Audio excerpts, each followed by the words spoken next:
హర హర మహాదేవ. అందరికీ మహాశివరాత్రి శుభాకాంక్షలు. Welcome to my YouTube channel హరిత శ్రావణి బ్లాగ్స్. తప్పకుండా లైక్ చేయండి, కామెంట్ చేయండి, షేర్ చేయండి, సబ్స్క్రైబ్ చేసుకోండి. మహాశివరాత్రి సందర్భంగా మేమైతే ఉపవాసం ఉండి మా ఇంటి దగ్గర ఉండే గుడికి అయితే వెళ్తూ ఉన్నాము. ఇలా అందరం కలిసి నడుచుకుంటూ అలా వెళ్ళాము టెంపుల్కి. చూసారు కదా, ఇక్కడైతే అన్నదాన కార్యక్రమం కూడా జరిగింది. చాలా బాగా చేశారు. మధ్యాహ్నం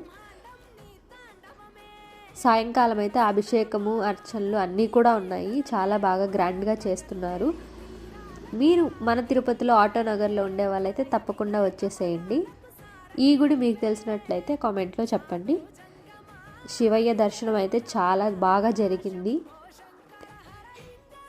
ఇక్కడ హనుమాన్ టెంపుల్ కూడా ఉంది. అలానే అది కూడా దర్శనం చేసేసుకొని అలా గుళ్ళో కొంతసేపు ప్రశాంతంగా కూర్చొని మేమైతే ఇలా శివయ్య దర్శనం చక్కగా చేసుకొని వెళ్ళామన్నమాట. ఈ వీడియో మీకు నచ్చినట్లయితే ఫాలో మై ఛానల్. అందరికీ మహాశివరాత్రి శుభాకాంక్షలు. హాయ్ ఫ్రెండ్స్, ఓం నమః శివాయ, మహాదేవ శంభో శంకర. మహాశివరాత్రి శుభాకాంక్షలు అందరికీ.